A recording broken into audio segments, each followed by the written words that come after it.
Very few things make me sound fancier than speaking about my microphone array. And a lot of you guys have asked me about kind of like the gear and the plugins I use to record and mix the acoustic album that I just put out. So I thought this would be a good time to kind of go over what I use and maybe some of the differences that it makes. Now, first and foremost, some of this is kind of like nicer gear, but you know, honestly, that doesn't really affect things as much as maybe you think. It's really more just about like kind of like the performance and just like the spirit that you put into that performance. So again, if it's kind of daunting, like the price on some of this stuff, it's just like I've accumulated this stuff over like, you know, like a decade plus. So I'm pretty happy with the setup now. Basically what I've got going on on the guitars, I have these two Neumann KM184, so I can record in stereo. In a second, we're going to hear the difference between stereo guitar tracks and just like mono guitar track, just one. For the vocal, and again, this is all kind of like, since it is an array, it's all blended together. Like you'll hear there's a little bit of spill on the pencil condensers, the Neumanns, from the vocals and the guitar to the vocal mic too. So the vocal mic is an Audio-Technica AT4050. The AT4050 is going into Universal Audio 6176 preamp, and both of the Neumanns are going into a Universal Audio 4710 preamp, which is like a bank of four together. So it's kind of like they each go into a 710 preamp, right? Basically, this one is going to be panned to the left. I'm pointing it at the 12th fret. It's about this far away from the guitar. Same distance on this one. This is just pointed kind of at the bridge, so they kind of get a different sound. So if we just listen to the acoustic mics first, this is going to be an untreated, when I say that there's no plugins on this, these are just the raw sound files of a stereo tracked acoustic guitar.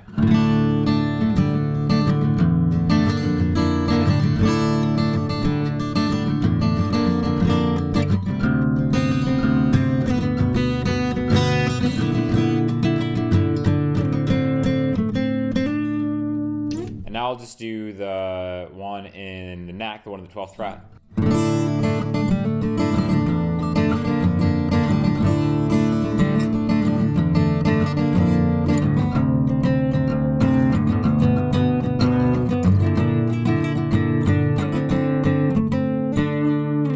So definitely by no means can you not get by with just a one mono thing, but having a stereo pair kind of adds a little bit something to the character of the track, right?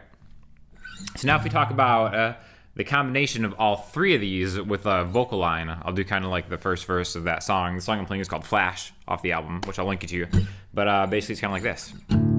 My wits about me still, and the glowing that surrounds me. In a flash I was here, in the bat of an eye I'll be gone just as quickly. So that was all three mics untreated. Now let's talk about the sound that you'll get with just the vocal mic and one at the neck. My wits about me still, and the glowing that surrounds me. In a flash I was here, in the bat of an eye I'll be gone just as quickly. All right, and then last but not least, we're just gonna do one with just a vocal mic. Again, maybe if you just have one, you might wanna kind of back it up a little bit or position it in a way that it gets your vocal and the guitar more balanced, but I just kinda wanna do an example of how they each sound individually. My wits about me still, and the glowing that surrounds me. In a flash I was here, bat of an eye, I'll be gone just as quickly. So again, that's all kind of like unprocessed. I'm not gonna do well, I guess I might as well do just like the bridge and a vocal one too. My wits about me still, and the glowing that surrounds me. In a flash I was here, in the bat of an eye, I'll be gone just as quickly. So I kind of prefer, if you only have one, I kind of prefer how it sounds at the 12th fret or maybe a little closer to the sound hole, a little bit warmer of a sound.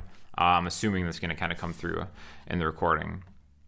But basically, that's just kind of like the setup. As far as the mixing goes, I'll take you into Logic Pro X, which is where I do everything. It's really not a lot of plugins on it, but you'll see kind of like what we have going on there. All right, so here we are in Logic Pro X, and you can see I've got 3 tracks. The one on top here is the vocal mic, the AT4050. The one right here is the right channel KM184, but underneath that is the left channel, right? So first of all, I have the 2 guitar tracks bussed. So that means I'm taking each of them and they're going into one other track before they get to the master track, the final track, okay? And if you want to hear just the guitars.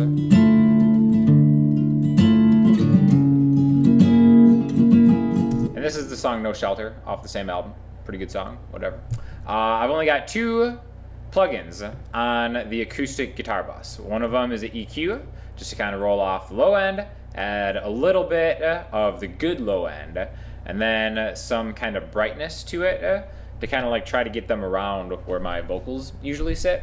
And then a compressor, which is a 61 or an 1176 style compressor to kind of make it match the 1176 the vocal is going through, right? So without the plugins, it sounds like that. With the plugins,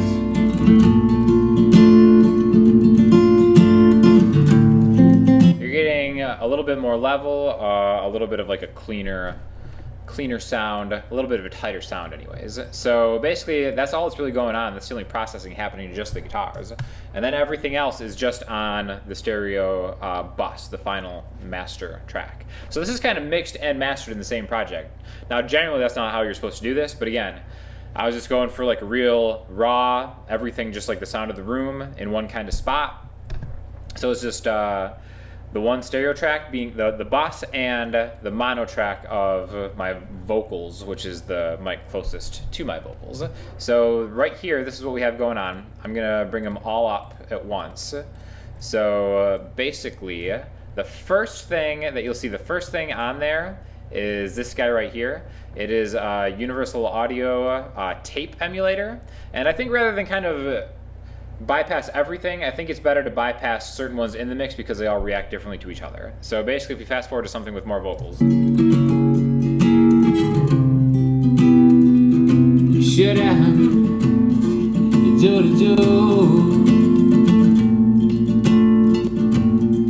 by a hostage.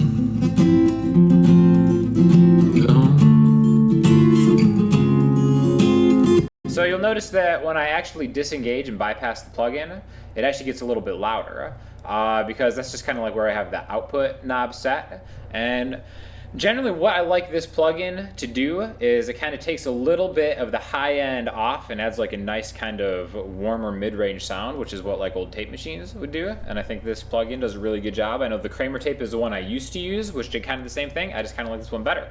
The reason I do that too is because my voice kind of has like almost like a whiny, high, mid-range kind of character that I think sounds better if I focus and try to like hone in on the mid-range. So I just kind of think it sounds better with that plugin engaged. So again, here's without it. No shelter anymore. And then with it. Shut up. Without.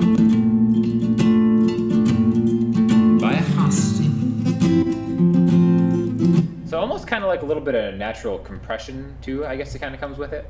The next thing in the chain is going to be this Native Instruments passive EQ. And it actually, the one I like actually, believe it or not, is the mastering pop preset and then kind of adjust it from there. So what that does, it adds kind of like a cool, it just kind of scoops it in a way. I don't know, the best way to do is just kind of play it for you. So here's without it.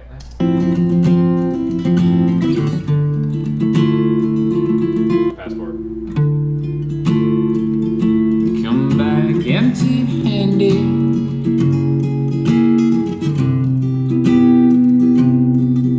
To the place I landed. And without again. With it. Much work. So I think it kind of eliminates some of the muddy mid-ranginess that you can get with like an acoustic guitar type mix thing. The next thing on there is a solid Bus Compressor, which is also from that Native Instruments thing. I love the Native Instruments plugins. I think they're really underrated, really good. And that just kind of, it uses like a bus compressor. A lot of people talk about it like kind of gluing tracks together. So what this does is it takes those 3 tracks and kind of makes it sound a little bit more together. So just an example, without it, with it.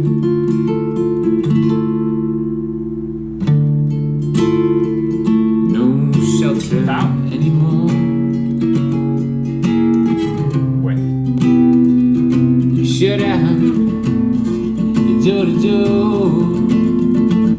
So it's kind of subtle, but I think it does make a difference. And then next is the reverb. Now I've kind of been going through a lot of reverbs over the years. I used to use the Native Instruments RC24, but then when I got the Universal Audio Apollo, it kind of came bundled with some plugins, and I really actually like the reverb for this one. It's just barely on. You can see like in the mix it's like 6%. So for example, here's without it, totally dry. By a hostage. And then with it. Especially for the chorus, without.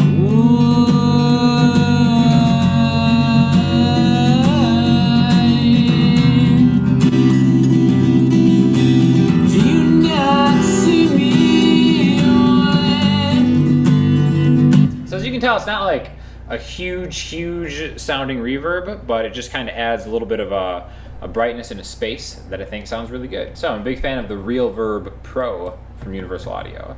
And the very last thing is a limiter, okay? So this is the Waves L3LL Ultra, and basically all that is just try to get everything to the maximum loudness, volume level without really kind of making the track sound any different. So it's just kind of a way to get you sound as loud as possible. Again, a lot of this stuff would be in like a mastering phase separate where you just master a stereo track, but this is just kind of like, you know, the rawness of it, the realness that you get right here.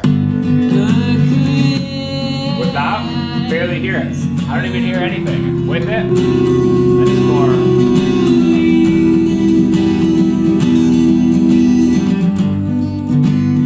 So, you know, there's what, 5 plugins on the stereo bus.